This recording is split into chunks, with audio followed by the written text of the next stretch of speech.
Então, muito bom dia a todos e a todas, né? Sejam bem-vindos aqui a mais um dia e o último dia do nosso simpósio. Bom dia a todos e a todas, né? Sejam nacional e internacional de tecnologias digitais na educação. Então, hoje pela manhã temos aí duas palestras, né? Começando agora com a palestra da Simone Costa Andrade Santos, ela que é professora do Instituto Federal de Educação, Ciência e Tecnologia do Maranhão e exerce a função de chefe do departamento de graduação. E ela, que é pedagoga, mestre e doutora em ensino, e vai hoje nos abrilhantar com uma palestra intitulada Formação Continuada de Docentes em Competências Digitais a partir dos MOOCs. Né? Então, Simone, seja muito bem-vinda e uma satisfação tê-la aqui no nosso simpósio. Muito obrigada, João. Obrigada pelo convite. Para a gente é sempre uma honra poder dividir experiências, né, compartilhar conhecimentos, e a gente espera que esse tema venha ao encontro das expectativas de quem está por aqui, né, buscando um pouco mais de conhecimento. Parabéns pela organização do evento. Foram dias aí, a gente tem acompanhado de muita coisa boa acontecendo. E vamos lá, né? Vamos encerrar esse evento aqui com mais uma palestra. Tem aí o dia recheado, que já ouvi, né? E a programação está muito vasta. Obrigada. Então, vamos lá, né? Vamos falar um pouquinho de formação continuada de professores, de docentes. E dentro dessa temática do desenvolvimento de competências digitais, né, que é um tema que todos têm buscado, especialmente aí após esse momento pandêmico que nós vivenciamos, né, tivemos que remodelar nossas práticas, criar novas formas de ensinar, estar distante dos nossos estudantes, promover a aprendizagem ainda que de forma remota, né? E aprendemos que é possível, sim, fazer isso com qualidade, fazer isso alcançando os objetivos de ensino e de aprendizagem propostos. E a nossa temática aqui hoje, ela é voltada, né, para essa formação continuada de docentes a partir dos MOOCs, que são os cursos livres e abertos. A gente vai compreender um pouquinho desse contexto a partir dessa palestra.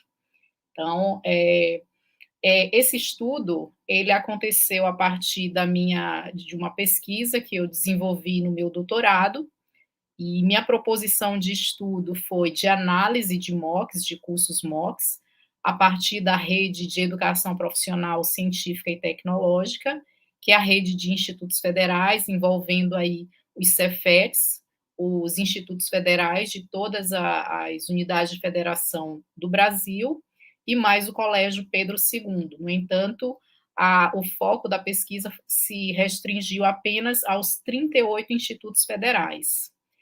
O objetivo, ele teve, o norte do nosso trabalho, ele foi elaborar uma trilha de aprendizagem, né, que desse possibilidade alternativa para a formação continuada de docentes para o desenvolvimento ou aperfeiçoamento de competências digitais. A base para essa trilha de aprendizagem que foi proposta ocorreu a partir do quadro europeu Digicomp Edu. Vamos entender um pouquinho também com essa palestra o que é o Digicomp Edu. Um quadro teórico é um framework que trabalha competências, né? Ele é dividido em grandes áreas de competência, e ele foi o nosso marco teórico para o desenvolvimento dessa pesquisa, né? Para a busca desses cursos MOOCs e para a composição dessa trilha de aprendizagem.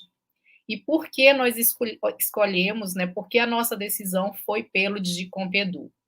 Entre as matrizes de competência existentes, especialmente no Brasil, nós temos uma escassez enorme de base teórica para formulação de planos e projetos de formação continuada para competências digitais. Então, o Digicomp Edu, ele é um quadro teórico, como falei, foi um quadro desenvolvido dentro de um comitê europeu, No entanto, ele tem uma complexidade, um aprofundamento de áreas de competência que nos deu a segurança de elaborar uma trilha a partir desse marco teórico. Então, esse foi o nosso foco da pesquisa e a motivação, a busca pelo quadro teórico que norteou todo esse trabalho. Bom, a gente fazendo aqui, passando por alguns itens, né, porque a gente está falando de formação docente, essa formação não é qualquer formação, é uma formação continuada, desenvolvimento de competências digitais e cursos MOOC. Então, a gente fez, né, aqui uma breve introdução teórica para a gente compreender o marco de cada um desses elementos aqui desse estudo. Então, a gente parte do princípio do desenvolvimento tecnológico e o que esse desenvolvimento traz, repercute, em que ele repercute.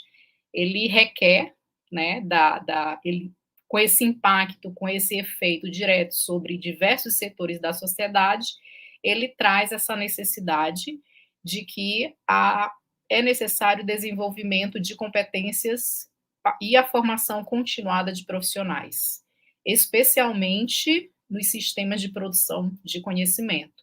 Né? A gente tem aí os sistemas educacionais, e a gente traz esse marco teórico baseado aqui em mercado.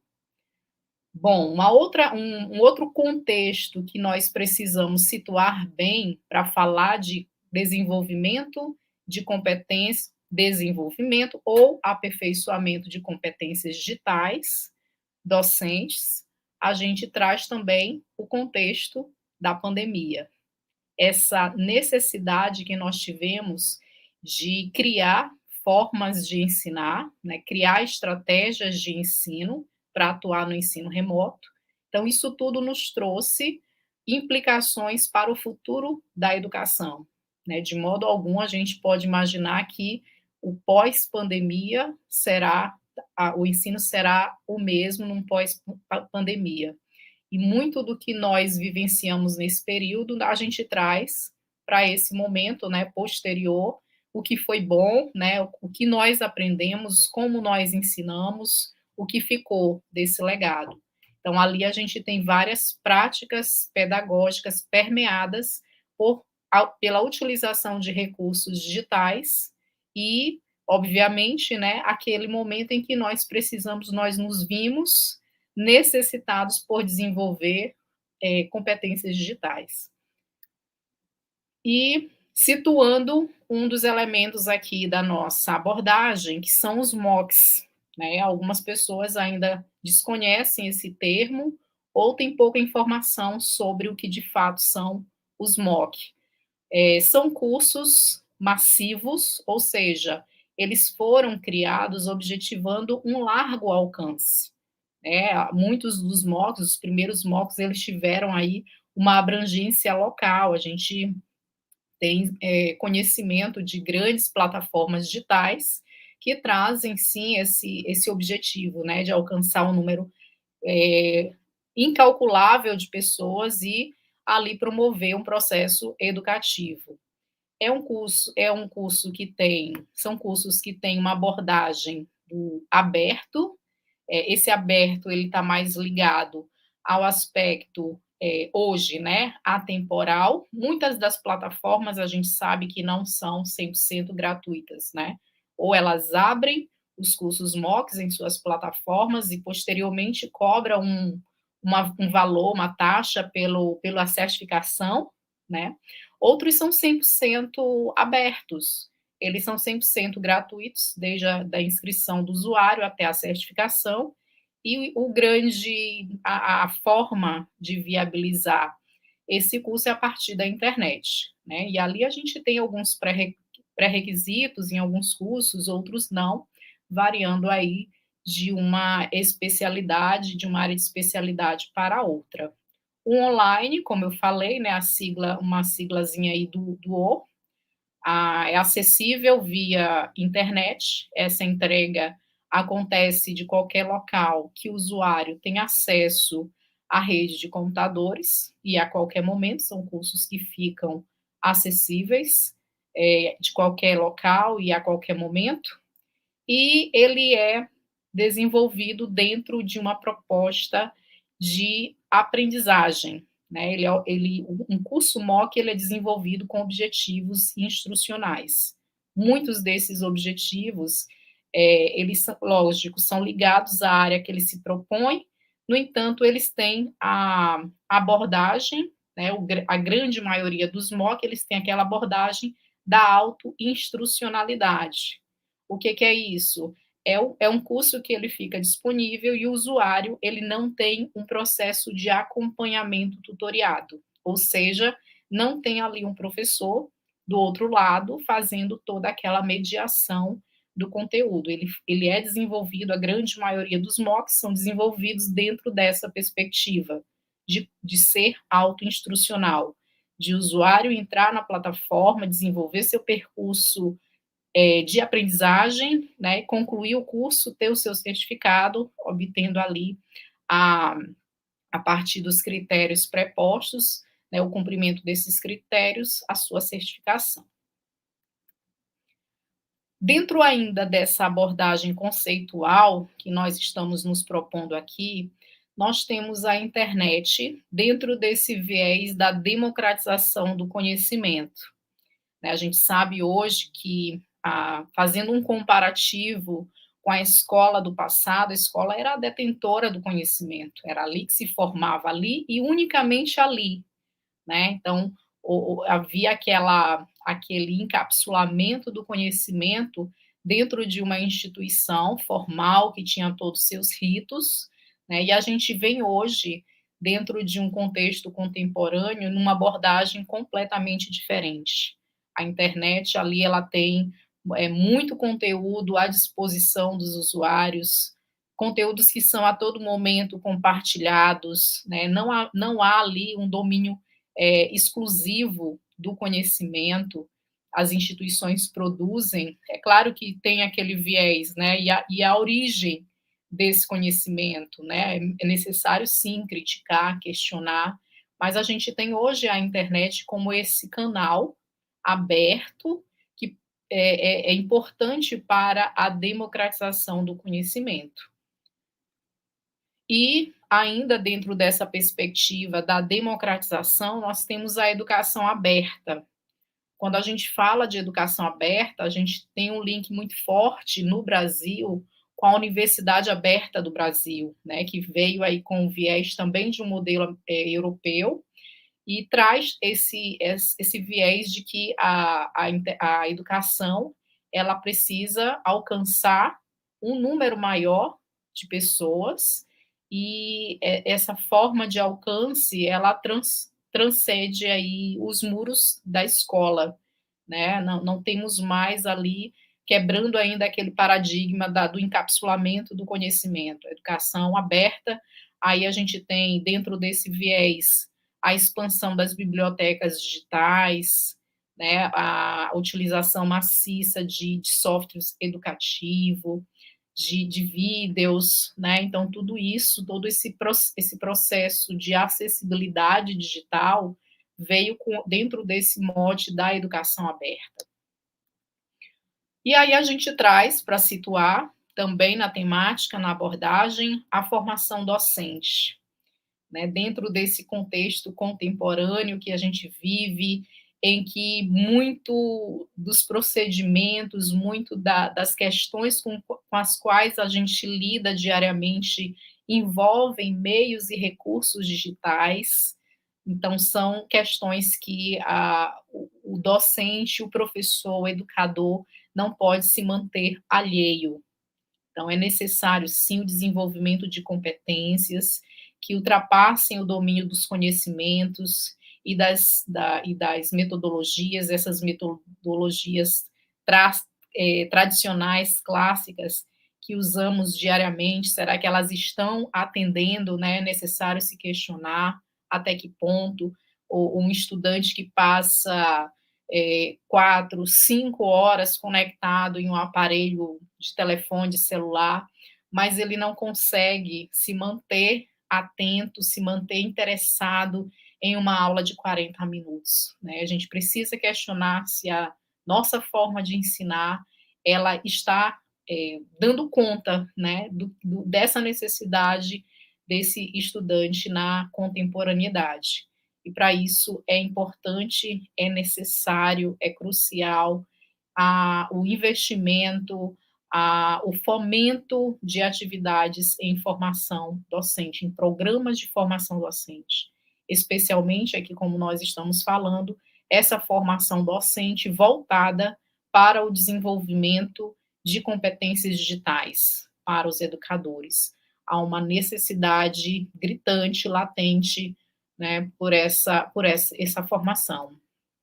E a gente faz também uma definição, né, bem clara do que é a formação inicial e do que é a formação continuada. Nosso foco aqui na abordagem é a formação continuada, e para isso Ferreira e Leal eles trazem para a gente que a formação continuada é aquela que o educador, o professor, ele desenvolve no exercício das suas atividades, é algo que acontece ali paralelamente, ele está trabalhando, ele está em sua atividade laboral e ele desenvolve a formação continuada para dar suporte, para dar o apoio ao desenvolvimento das suas atividades laborais. A inicial é aquela em que ele entra com um processo de vínculo como um estudante de uma instituição formadora, né? Então, a formação inicial é aquela que a gente fez lá na nossa graduação, no início da nossa formação acadêmica, né, de nível superior, né? Tá ligada a esse aspecto. E a formação continuada, os papéis, ele é a pessoa é o estudante e ele é o profissional ao mesmo tempo. Então, a gente trouxe esses elementos aqui para fazer uma demarcação do que é a formação inicial e do que é a formação continuada, sendo que a formação continuada aqui é o foco da nossa abordagem. E a formação continuada de que nós estamos tratando aqui é exatamente a formação para as competências digitais. É aquela em que os professores, eles têm como elemento central na sua formação o trabalho com as tecnologias digitais de informação e comunicação para potencializar a mediação pedagógica. Não apenas no sentido da instrumentalização. Eu tenho uma formação que eu vou aprender a utilizar os programas aplicativos de Word, Excel. Não é esse o objetivo. É usar as ferramentas, né, os recursos tecnológicos com o objetivo, né, de criar estratégias, de criar procedimentos para que a mediação pedagógica, utilizando esses recursos, ela seja mais eficaz, mais no alcance dos objetivos propostos, né? E a gente tratou também lá no título dessa palestra de competências, né? E o que são competências? É um tema que aí é muito, por algumas pessoas, temido, por outras defendido, né? Então gera ali um campo de batalhas em relação a essa terminologia, competências. E a gente traz a Maria Roldão aqui para a gente com uma abordagem teórica com a qual a gente se identifica bastante, e a gente trouxe para fazer parte dessa abordagem teórica do trabalho, né? Então, a competência, ela emerge quando um sujeito ele é capaz de mobilizar adequadamente conhecimentos prévios, ou seja, parte daquilo que ele já sabe, aquilo que ele já tem na sua estrutura cognitiva. E daí ele consegue selecionar esses conhecimentos e integrar de forma ajustada a uma determinada situação, né? Essa determinada situação é aquela em que ele vai precisar desses conhecimentos para resolver um problema, né? Ou para desenvolver alguma situação para sua necessidade, né? Aperfeiçoar um procedimento. Então, esse termo, a competência, requer apropriação de saberes, então são as noções, os conhecimentos, informações, procedimentos, métodos e técnicas. E isso permite que o sujeito convoque, né, isso de uma forma ajustada, integrada esses conhecimentos, né, todo esse conjunto de saberes para uma determinada situação ou um determinado contexto.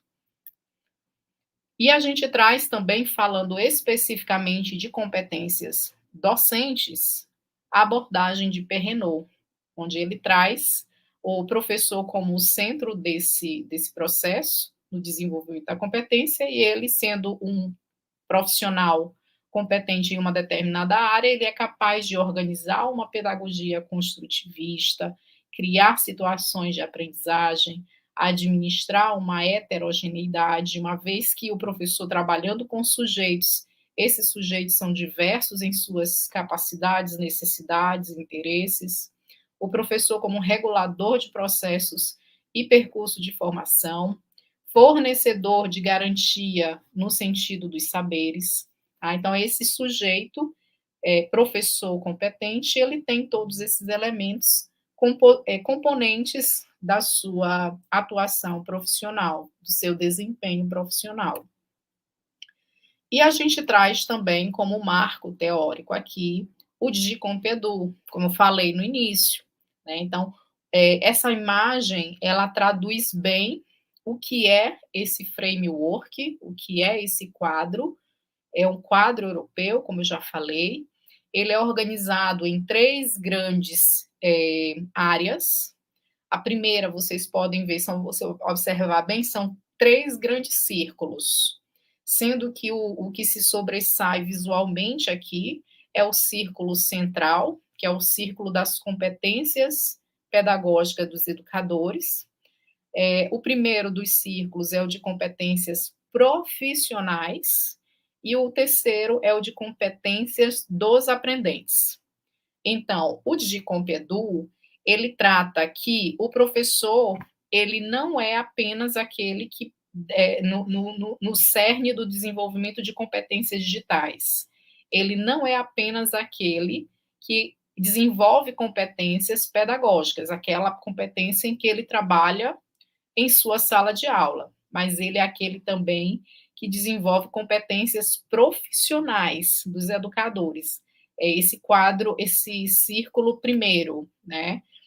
Nesse primeiro círculo são as competências em que ele lida com as suas atividades com os pares, né, com os outros professores, atividades administrativas. De repente, ele é um professor pesquisador, mas ele não tem muitas habilidades digitais para conhecer recursos, né, que vão subsidiar a sua pesquisa, que vão atuar ali no desenvolvimento de dados dessa pesquisa, na compilação de dados para gerar resultados, para que esses resultados eles sejam visualmente apresentados. Então, tudo isso são competências profissionais dos educadores, né? Não apenas aquelas competências que o professor lida com o aluno em sala de aula, tá? E a competência dos aprendentes, que é esse terceiro círculo, esse terceiro grande círculo, são aquelas competências em que o professor ele precisa ter habilidade, conhecimento para ajudar esse estudante, né, para mediar o processo de aprendizagem desse estudante a desenvolver as suas competências digitais, né? Então, é um duplo desafio. É aquele que ele tem que saber e aquele que ele também tem que mediar o saber do desenvolvimento dessas competências junto aos aprendentes. Então, a gente vê que é um processo amplo, é um quadro, é um framework amplo. Ele é composto por, se vocês observarem agora, centrando a atenção no centro desses 3 grandes círculos, vocês vão observar que nós temos 3 ou 6 grandes áreas. Essas 6 grandes áreas são as 6 grandes competências, né? Áreas de competências. E ligadas a cada uma delas, né, a gente tem um conjunto de competências para cada uma. A gente vai passar aqui rapidamente explicando um pouco sobre essas 6 grandes áreas de competências que estão distribuídas nesses grandes eixos, né, de competências para o desenvolvimento da competência digital do docente.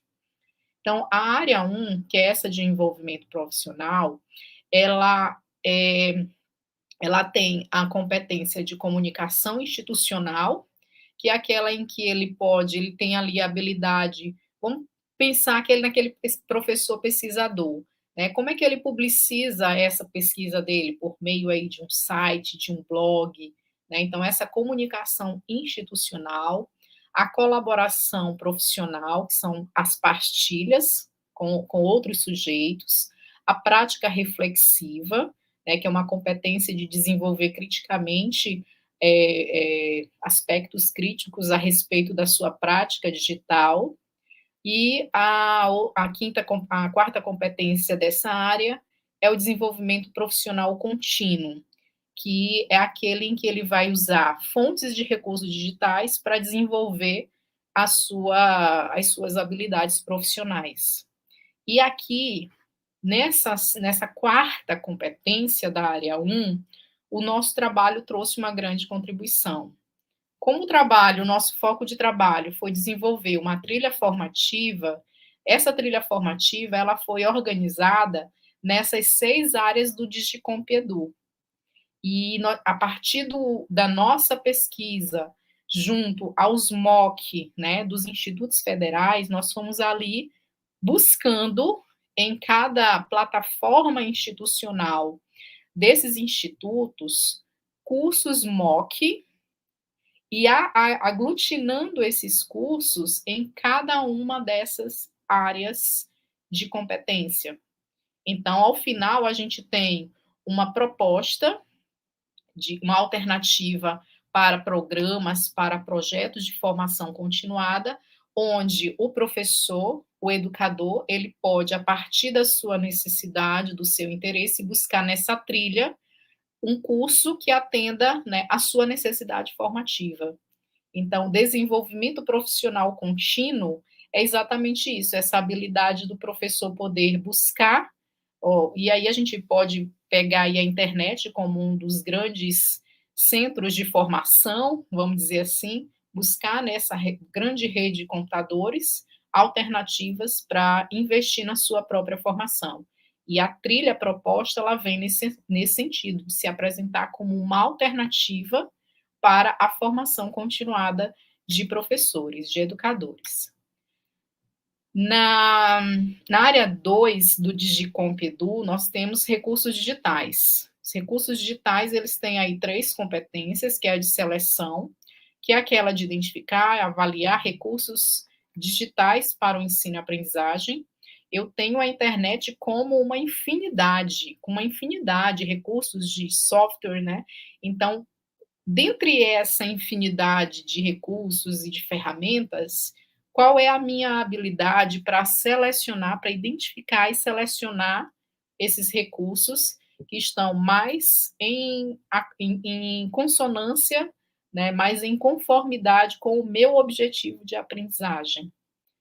Aí eu tenho uma complexidade nessa escolha, porque para eu selecionar algo, eu tenho que conhecer, né? E sendo uma vasta, um campo vasto de ferramentas e de recursos, eu preciso dessa formação continuada, eu preciso conhecer esses recursos para que eu possa ter opções, né, para esse processo de seleção. A criação e modificação, que é exatamente aquilo em que eu tenho algo, muitos dos nossos recursos hoje na internet, eles trabalham dentro de uma perspectiva de código aberto, né? Então, o que é um código aberto dentro desse meio digital? Eu preciso saber disso para eu poder criar ou modificar algo que já está pronto, mas ele não está inteiramente adaptado à minha necessidade. Eu preciso fazer essa adaptação.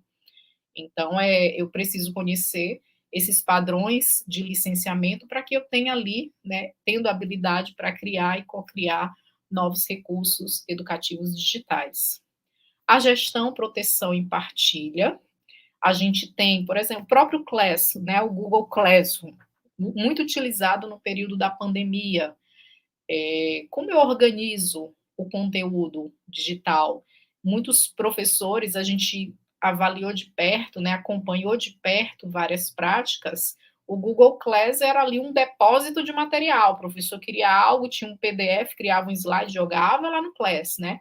Ali não tinha um padrão de didático, de modo a apresentar esse conteúdo dentro de uma sequência lógico-didática para esse estudante. Né? Ele estava ali como um repositório, né? Se a gente for lembrar, é bem aquele xerox que o professor da universidade deixava lá, olha, lá no xerox tem o texto tal para vocês lerem e a gente vai discutir ele na próxima aula. Então, ia lá, depositava todo o material, os estudantes baixavam, faziam a leitura, depois abria o Google Meet para discutir. A gente fez o quê? A gente fez uma réplica daquilo que a gente vivenciou lá no nosso período de formação. Mas a gente não conseguiu ali deixar dentro do ambiente uma organização didática. Por quê? Porque não conhecemos esses padrões de organização, de design educacional para ambientes virtuais. Né? Na área 3, nós temos uma das grandes áreas, né, centrais, que é a área de ensino e aprendizagem. Na área de ensino, que é a planificar e implementar dispositivos e recursos digitais, gerir e orquestrar adequadamente estratégias de ensino digital. A orientação, usar as tecnologias digitais para melhorar a interação com os aprendentes, de modo a propiciar a orientação e assistência oportuna e dirigida. Vivenciamos muitos momentos assíncronos, mas poucos professores conhecem os recursos, né, como o feedback, né, um feedback orientado e organizado para ajudar nesse processo de avaliação, as rubricas, né, que deem uma orientação, um direcionamento às atividades que esses estudantes irão desenvolver. Né? Então, são termos que vieram, que surgiram nesse período, né, que são oriundos, inclusive, das práticas do ensino à distância, e muitas delas permearam aí esse ensino remoto até hoje. Muitos a gente ouviu falar e não desenvolveu bem, mas todas elas têm propostas que precisam ser conhecidas, é importante que sejam analisadas e oportunamente utilizadas de acordo, em consonância com seus objetivos de aprendizagem, de ensino. A aprendizagem colaborativa, que é usar a tecnologia para promover, né, as práticas de colaboração entre os aprendentes, fazer atividades em grupo não é própria do modelo presencial, a gente tem muitas ferramentas legais para utilizar e promover uma aprendizagem colaborativa, aprendizagem autorregulada, né, a criação de wikis, de blogs, né, então, assim, tem situações digitais que permitem que esse aprendente, ele, na aprendizagem regulada, monitorem e reflitam sobre a sua própria aprendizagem, sem necessariamente o professor ele ser aquele autorregulador, aquele regulador da aprendizagem. Né? Então, ferramentas que permitem essa autorregulação. A área 4, que é a de avaliação, com estratégias de avaliação, análise de evidências e feedback e planificação. A área 5, com a capacitação dos aprendentes, é aquela área que eu digo que é a mais desafiosa. Né? Eu apliquei um questionário de nível de proficiência, a gente vai já falar sobre ele, e a gente vê que muitos dos educadores, eles têm essa área 5 como a área mais deficiente. Eles têm alguns conhecimentos, eles utilizam algumas ferramentas, mas esse nível de ajudar o estudante a desenvolver as suas habilidades digitais, ela quase não acontece. Ou porque o professor não se sente inteiramente capaz disso, ou o estudante ele está em um nível até superior de competência digital do que o próprio professor. Né? Então, essa área 5, ela inclui aí a acessibilidade e inclusão, que é promover para todos os estudantes, imagina, né? Desenvolver ferramentas tecnológicas de acessibilidade e inclusão, enquanto o professor mal tem habilidades e habilidades tecnológicas com as ferramentas, né, que ele utilizaria na própria prática pedagógica. A diferenciação e personalização, que é tentar fazer com que um determinado recurso ele seja utilizado de acordo com a necessidade de aprendizagem, né, desse estudante, e o envolvimento ativo, que é propiciar estratégias pedagógicas para que esse aprendente ele reflita, ele desenvolva, ele expresse sua criatividade. Bom, e a área 6 é a promoção da competência digital dos aprendentes, né, que aí a gente tem esses 5 elementos: a da literacia da informação dos meios, a comunicação e colaboração digital, a criação de conteúdo digital, uso responsável, a resolução de problemas digitais. E aqui eu vou passar muito rapidamente também pelos níveis de proficiência.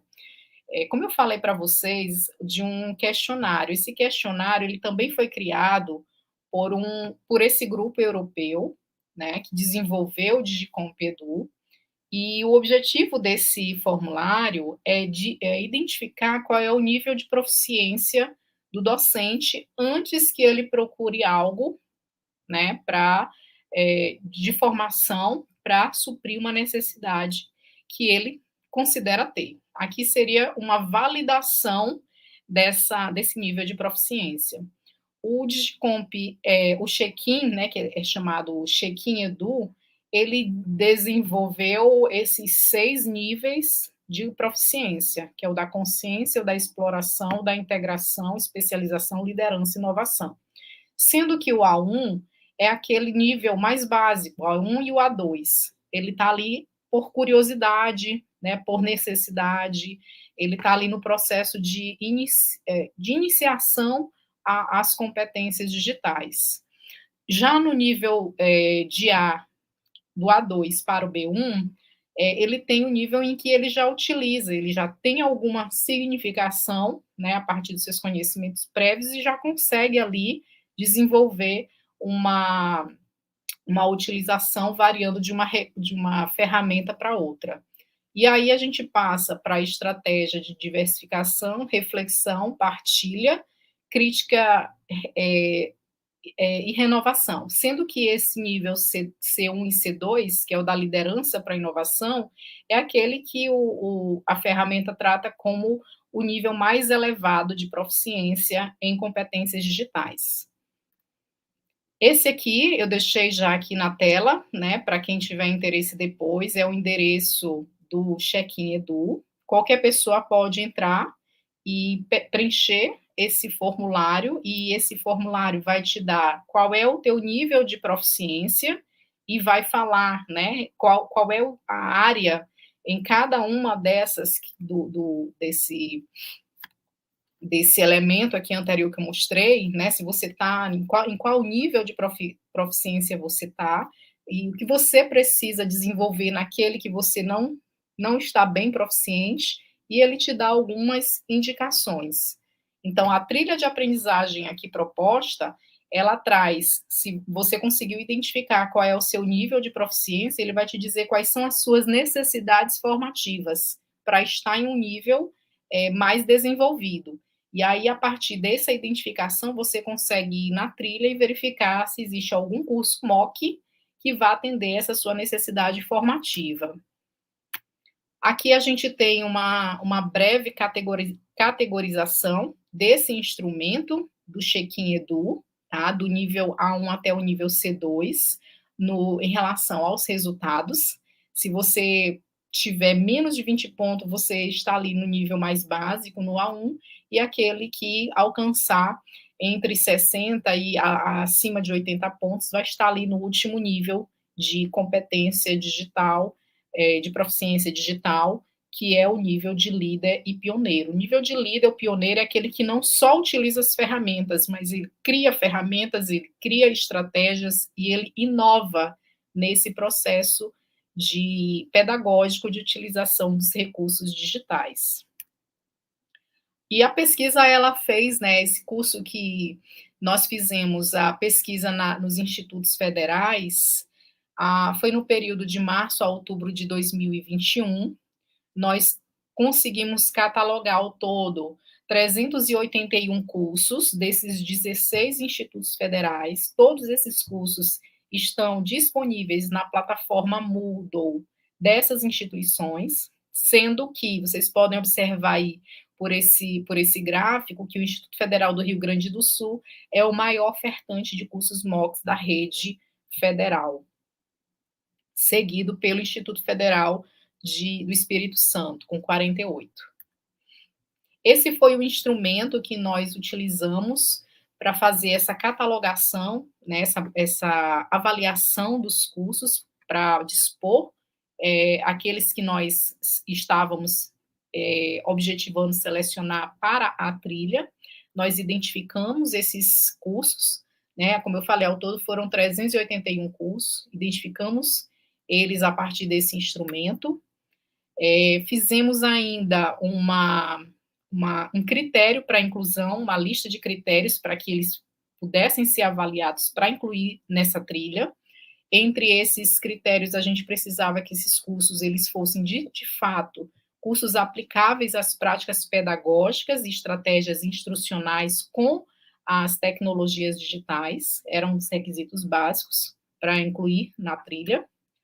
E a gente tinha ainda do instrumento 1, né, esse parecer, onde ele estaria aprovado ou reprovado, que passaria para o próximo instrumento. Esse próximo instrumento, que é o da fase 2 da avaliação, nós buscamos, a partir do curso, né, que ele tem o objetivo de desenvolver competências digitais, a gente poder agrupar em qual área de competência ele estaria mais adequado. Essa fase foi bastante difícil, porque como os MOOCs não foram criados dentro dessa perspectiva do Digicomp Edu, categorizar eles em uma determinada área foi difícil porque, né, não era esse o critério do nascedouro desse curso. Então, a gente observou que um determinado curso ele estava ali, né, distribuído em várias áreas, mas a gente tinha que escolher uma, aquela que era a área de predominância. E esse foi uma fase difícil do processo de avaliação. E na fase 3, a gente teve esse instrumento com 13 itens de um checklist. Esse checklist, ele objetivou, a gente vê que aquele curso que estava sendo ofertado, ele estava de acordo com a proposta de um MOOC, né? E isso a gente pegou toda a base do referencial teórico, de design instrucional, né? Se ele atendia dentro de um aspecto técnico, porque se o professor ele vai fazer um determinado curso da trilha, ele não tem minimamente um suporte técnico, dificulta, né, a conclusão dessa formação dele. Se esse curso ele tinha uma perenidade, ou seja, se ele estava ali, ele ia continuar ali, porque a trilha, né, ela ia ser colocada na internet. O objetivo aqui da tese era que esse instrumento ele servisse para programas de formação continuada.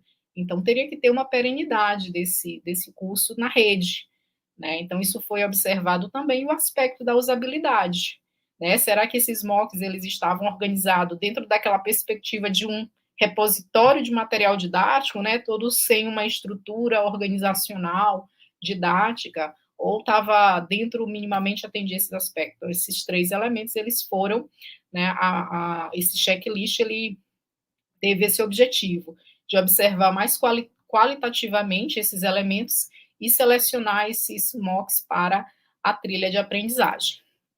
E aqui vou passar visualmente, vocês podem observar de cada uma das áreas os MOOC que nós não encontramos, né, e aqueles que mais tinham dentro do nosso processo de seleção e de escolha. Aí a gente tem, na área 1, a comunicação institucional, nós selecionamos 2 cursos, colaboração profissional, nenhum, tá? E aqui, desenvolvimento profissional, tem bastante curso nessa área. Na área 2, que é o de recursos digitais, tá? Basicamente ali, né, bem balanceada em termos de número de cursos na trilha. A área 3 de ensino-aprendizagem, a área de ensino é aquela que está recheada de cursos, então quem tiver necessidade formativa na área de ensino, né, vai buscar lá na trilha todos esses cursos que estarão lá disponíveis. Na área 4, estratégia de avaliação, nós não temos, é uma das áreas que tem mais deficiência. Na busca que nós fizemos, a área de avaliação, nós quase não encontramos, né, boas, assim, a gente foi catalogando e dentro dos critérios aproveitando ao máximo para que tivesse curso nessa área de formação integrando a trilha, mas foi um dos nossos grandes desafios, encontrar cursos nessa área. E na área de capacitação dos aprendentes, a gente tem aí a diferenciação e personalização, sem curso também.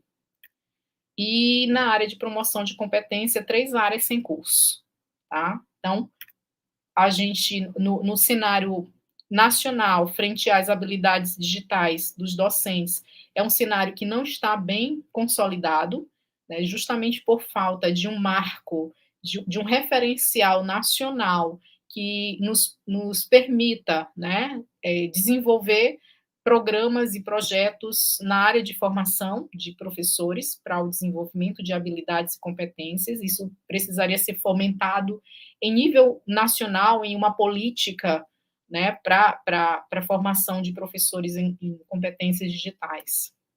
O alcance do objetivo geral aqui do trabalho a gente comprova por meio da trilha que foi apresentada, né, depois desse processo de escolha. E aqui a gente deixa para vocês, né, o resultado final do trabalho, um pedacinho dele, que é uma imagem, né, dessa trilha que está disponível na internet, e todos vocês poderão estar acessando essa trilha. Deixamos aqui também o QR Code, e podem explorar com um pouco mais de tempo, com um pouco mais de cautela, e observar se atende em algum aspecto alguma necessidade formativa de vocês, ou se algum coordenador que porventura estiver assistindo esse vídeo poderá também utilizar em seus programas de formação com a sua equipe. E há algumas referências aqui que nós utilizamos, e eu agradeço, deixo aqui o meu contato também, tá? Agradeço por essa oportunidade, espero que em algum nível a gente tenha atendido a expectativa, e a gente se coloca à disposição para conversar um pouquinho mais sobre essa abordagem. Obrigada, João, obrigada a todos.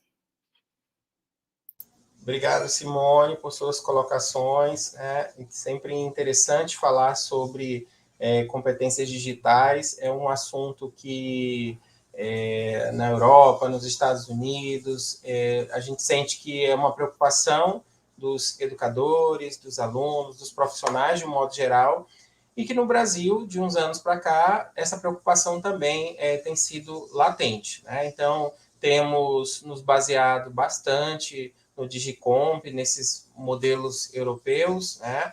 E pensamos aí, será que não seria aí necessário uma adaptação para o Brasil, para as necessidades do Brasil? Será que as competências que são faladas lá também, elas combinam com as características do nosso país, as necessidades dos nossos habitantes, ou, né, se é necessário aí haver algum tipo de adaptação, né? Então, ao longo aqui da sua palestra foram colocadas algumas coisas no chat, e a Giza coloca assim, retomando o tema recursos digitais, como poderia ser exemplificado um design para o ambiente Classroom?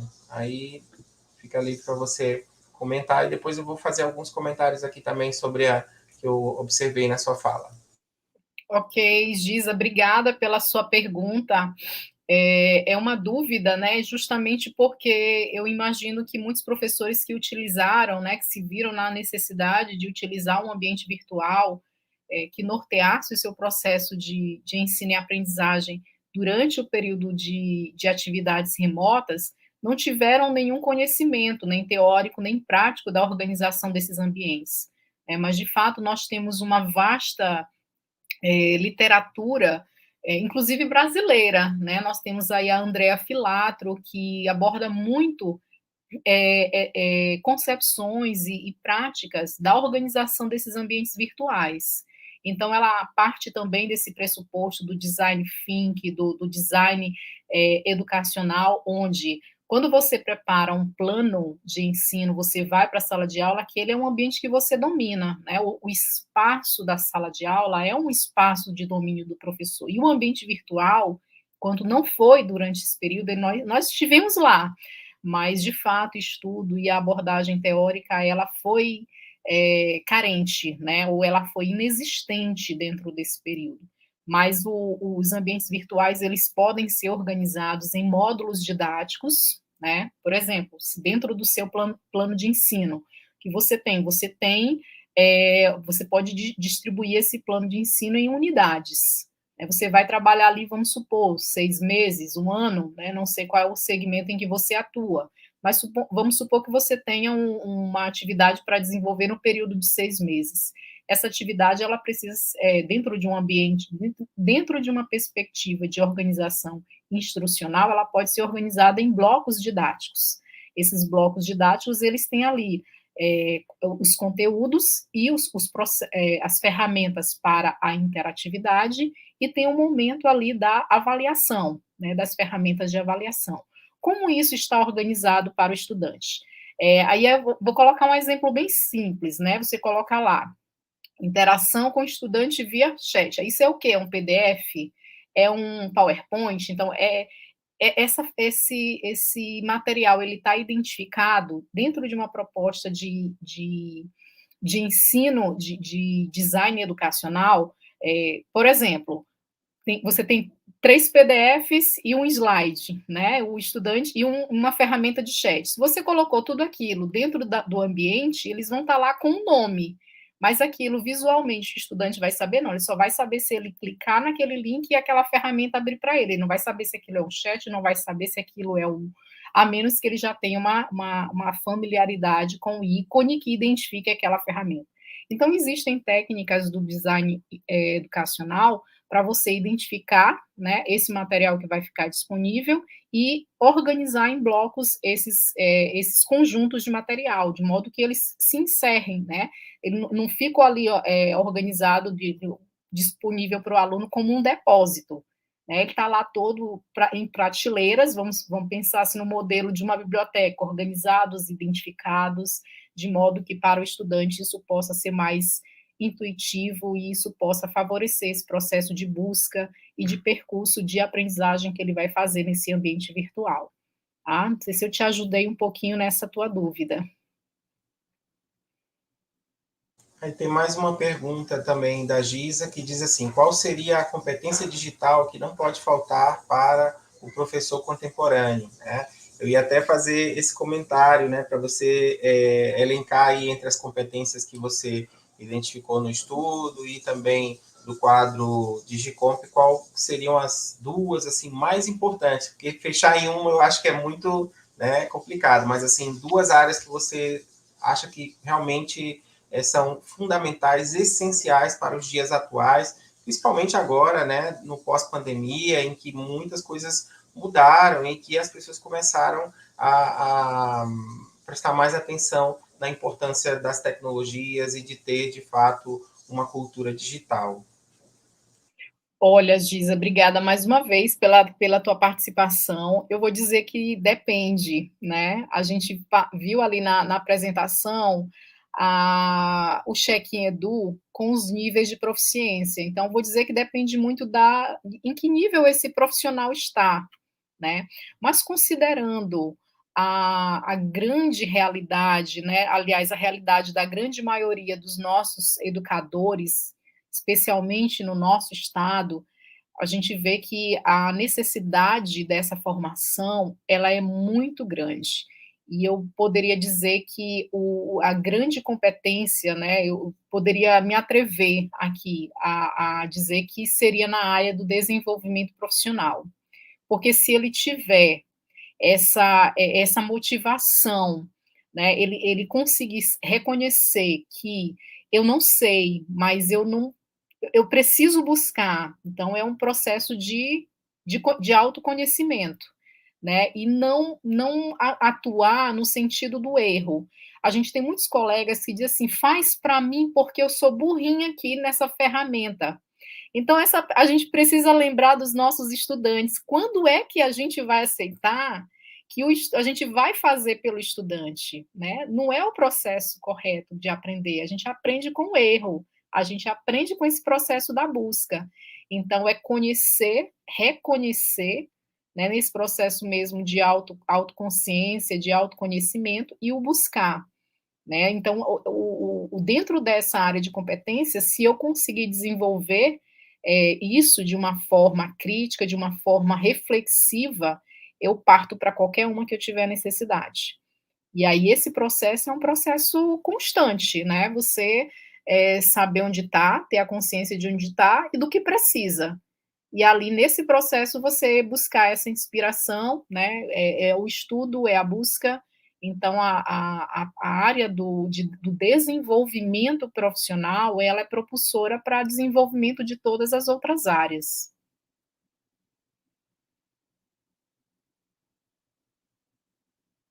Perfeito. E aí, a Graziella, ela coloca assim, ó, que eu faço bastante cursos MOOC ou MOOCs, né, pelo Instituto Federal do Rio Grande do Sul e aqui no Rio Grande do Sul, mas não consigo incentivar minhas colegas da escola, né? E aí ela, como conseguiríamos trazer o professor tão cansado para participar de formação continuada não obrigatória no pós-pandemia?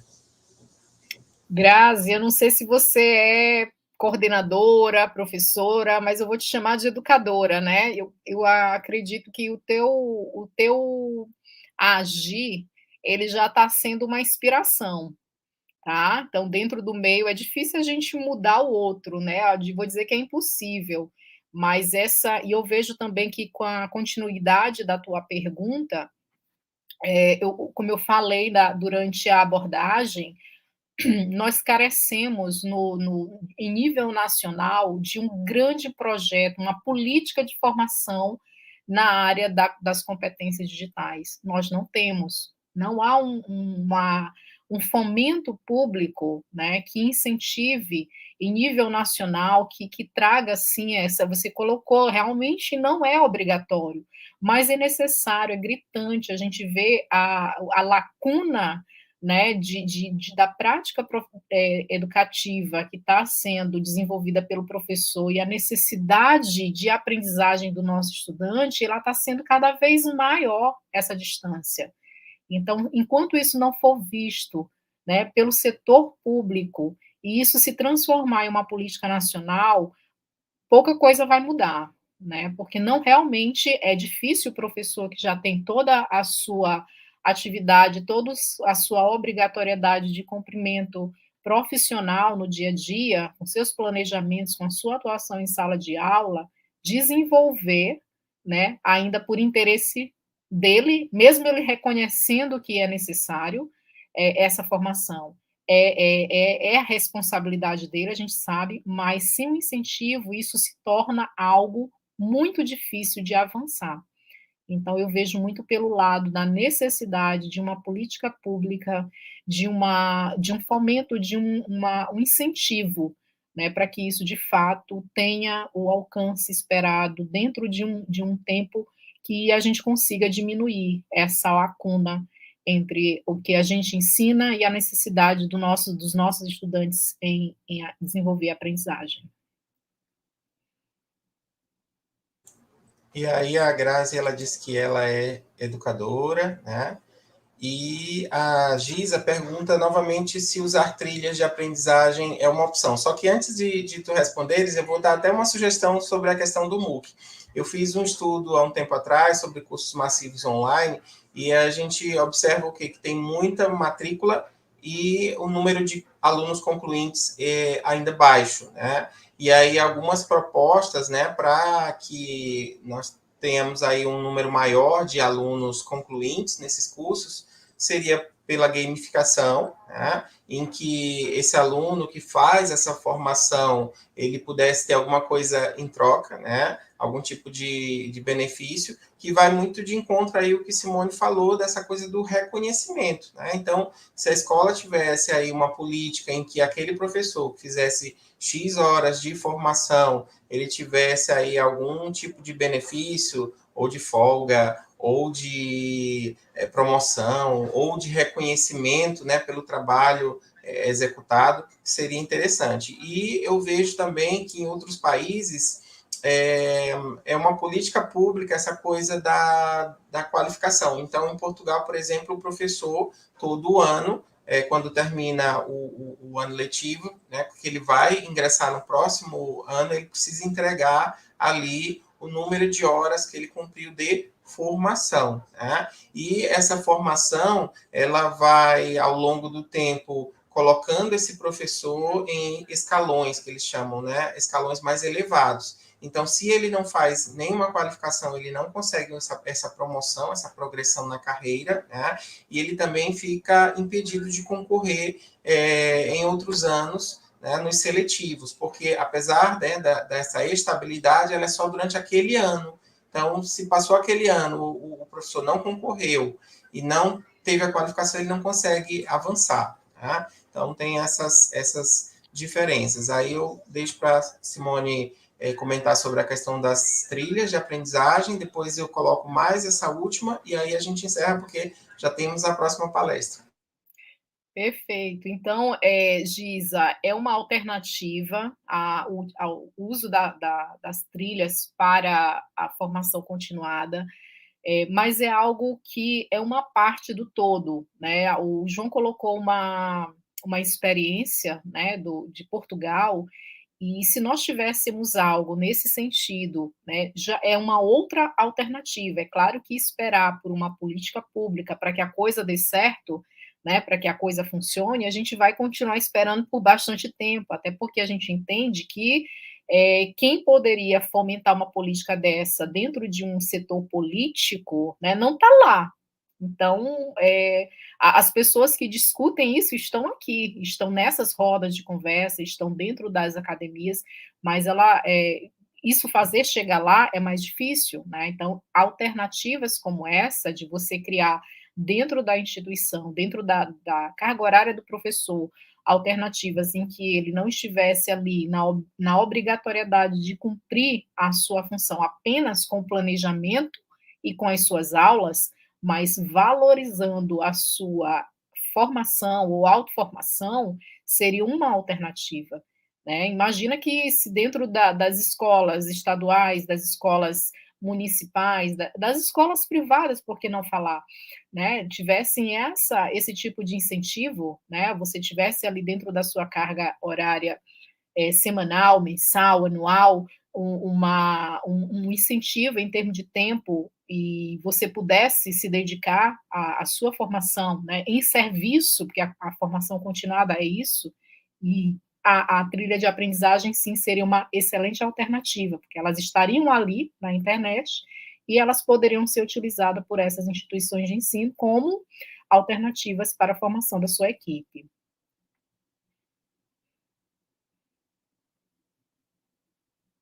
E ela coloca mais que o currículo na escola, trabalhar os conteúdos programáticos, se tornou uma barreira para o professor ter foco na sua formação digital. Como ir contra essa barreira, né? Eu acho que é exigido, às vezes, que aquele professor cumpra tantos conteúdos, que às vezes aqueles conteúdos nem são tão importantes, e eles poderiam trabalhar outras vertentes, mas que, de fato, é necessário uma atualização, né? E aí eu deixo para a Simone concluir essa pergunta e também fazer o fechamento da sua fala para a gente encaminhar para o próximo momento. Exatamente, João. Eu vejo que o trabalhar os conteúdos me parece muito aquela história de nós temos que dar conta do que a BNCC trouxe, né, do que as nossas DCENs, os nossos cursos superiores trouxeram, e ali vem aquela obrigatoriedade conteudista, algo que a gente não está fazendo muito diferente de alguns anos atrás, né? E é como eu falei durante toda a abordagem, será que a forma, né, e esse volume de atividades conteudistas, da forma como elas estão sendo, como tudo isso está sendo trabalhado, está alcançando de fato os objetivos que foram propostos, né, é algo que a gente precisa realmente parar para pensar. Né, e a forma como isso está sendo dado, o professor ele entra naquele looping, né, naquela obrigatoriedade, naquela necessidade de cumprir aquilo que vem como exigência e perde, né, perde o momento de parar, de refletir, de poder identificar recursos, ferramentas, formas, estratégias diferentes de abordar o que precisa ser abordado, né, de uma forma mais efetiva. E a gente sabe sim que nós todos aqui, acredito que como adeptos, como pessoas que estudam, que acreditam que os recursos digitais, eles precisam ser melhor trabalhados em sala de aula, e é por isso que nós estamos aqui, né? Por isso que nós acreditamos em eventos como esse, e é isso que faz a diferença, né? No nosso espaço, no nosso ambiente de trabalho e na nossa vida e atuação profissional enquanto docente. E assim eu queria, né, agradecer a oportunidade de conversar, queria agradecer as intervenções, as colocações, as contribuições, agradecer ao convite, João, me senti muito honrada em estar aqui participando pela primeira vez como palestrante, já tive em várias edições, né, sempre ali observando, destaco também que esse trabalho ele teve todo o apoio, todo o conhecimento e experiência também do João como meu co-orientador no desenvolvimento da minha tese, pessoa a quem eu gosto muito, eu queria deixar também esse registro aqui. Agradecer a oportunidade, espero encontrá-los em breve em um outro momento formativo para compartilharmos mais saberes. Obrigada. Obrigado, Simone. É excelente a sua contribuição. Esse trabalho sobre as competências é, de fato, uma necessidade, não só no nosso estado, mas no nosso país. E quanto mais espaços, né, você tiver para divulgar, melhor, para que outras pessoas possam conhecer mais o quadro de competências que está sendo utilizado na Europa e que pode perfeitamente também ser utilizado aqui no Brasil e divulgar mais os resultados desse estudo que é tão interessante. Parabéns, obrigado e até uma próxima oportunidade. Ano que vem voltamos aí ao SNTDE de maneira presencial e quem sabe aí uma próxima palestra também interessante não pode surgir para estar na programação. Então, obrigado e até mais. Obrigada.